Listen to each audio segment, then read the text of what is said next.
자, 여러분 정답은 뭐였을까요? 정답은 1번 강호순이었습니다. 강호순은 우리가 너무 자주 들은 연쇄살인범의 이름이죠. 강호순은 다른 연쇄살인범과는 약간 다른 점이 있었어요. 대체적으로 연쇄살인범이라 함은 과거에 불우한 가정환경에서 자랐거나 아니면 아동학대를 경험한 사람들인 경우가 굉장히 많았습니다. 근데 강호순은 그렇지가 않았어. 꽤 유복했고, 그리고 자라는 과정에서 학대를 당하지도 않았어요. 자기 재산도 어느 정도 있었고, 직업도 있었고. 그래서 일반적인 이 연쇄살인범의 프로필과는 좀 다르죠. 사실 기존의 연쇄살인범들의 경우에는 자기가 가난하게 살았고 무시를 당했고 아동학대를 당했고 이러한 이유에서 기존의 부유층을 향한 범죄나 아니면 분노 이러한 이유에서 연쇄살인에 저지른 경우가 많았어요. 그런데 강호순의 경우에는 그렇지 않았죠. 그러면 이 사람은 어떠한 이유에서 범죄를 저질렀냐? 오로지 쾌락입니다. 쾌락을 느끼기 위해서 연쇄살인을 저질렀어요. 정말 최악이죠. 강호순은 살인 충동이 이렇게 일어나면 비싼 차를 끌고 밖에 나갔습니다. 그때의 시대적인 배경을 생각을 해보면 이 강호순의 범죄의 그 방법은 굉장히 그런 환경을 잘 이용했다. 지금처럼 버스가 언제 오는지 알려주는 시스템이나 이런 것도 없었고 버스의 배차 간격도 약간 띄엄띄엄 이렇게 있었어요. 특히나 밤에는 배차가 더 길고 춥고 지금처럼 막 바닥에 히터 나오고 이런 의자가 없었잖아요. 그러니까 밤 늦게 유흥업계에 종사를 하셔서 굉장히 늦게 집에 들어가야 한다거나 이러한 사람들이 주 타겟이 됐어요. 이 사람들이 정류장에 앉아 있으면 차를 끌고 와가지고 어디 가세요? 제가 그 근처까지 데려다 드릴게요. 그래서 이 사람이 보조석에 타잖아요.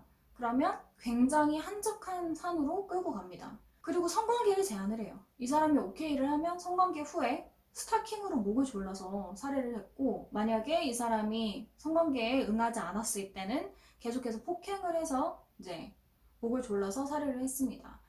이 사람은 약간 스타킹에 대한 집착이 있었는지 모든 사람이 스타킹을 신고 다니진 않잖아요. 그래서 살인을 위해 스타킹을 자기가 가지고 다니기까지 했어요.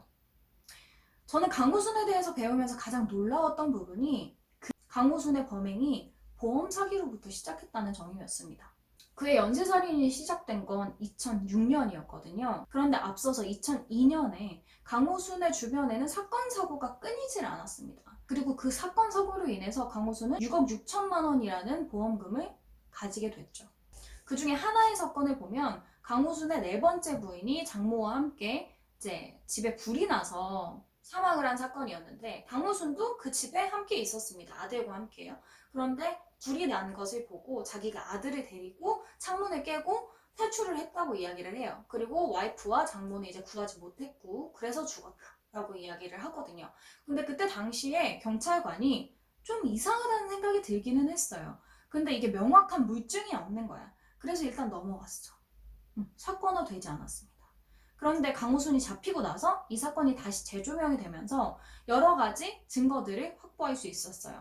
일단 첫 번째, 그때 당시에 굉장히 가난했다고 해요. 그런데 이 가난한 와중에도 죽기 며칠 전에 이 강호순의 와이프의 이름으로 여러 가지 사망보험이 들어있다는 것. 두 번째는 이 사람이 창문을 깨고 탈출을 했다고 했는데 이 창문이 멀쩡한 거야. 나중에 감식을 해봤더니. 세 번째, 불이 났던 그 이유였던 인화성 물질을 담은 페트가 있었는데 그 페트병이 사라졌다는 거. 네 번째, 그 집의 구조상 다 탈출을 할 수 있는 구조였어요. 그런데 탈출을 못했다는 점. 뭔가 이상하죠.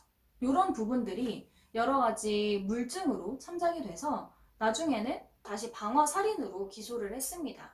결국에는 2심까지 가서 살인, 강간, 방화치사, 존속살해죄 등으로 사형이 확정이 됐어요.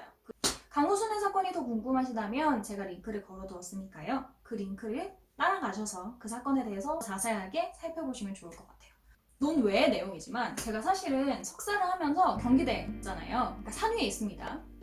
산위에서 수업이 끝나면 10시인데 밤 10시. 왜냐면 야간 수업을 주로 하거든요. 밤 10시에 이런 내용들과 여러 가지 영상 자료들을 보고 나서 그 산길에 터덜터덜 내려오다 보면 굉장히 스산하고 무섭습니다. 그래서 아직도 연쇄살인에 대한 사건을 보면 그때의 여러 가지 심상들이 떠올라요. 무섭고 스산하고 어둡고 약간 이런 느낌? 이제는 더 이상 연쇄살인이 일어나지 않았으면 좋겠어요. 자, 오늘 퀴즈는 여기까지. 구독과 좋아요, 팔로우. 다음 영상에서 만나요. 안녕.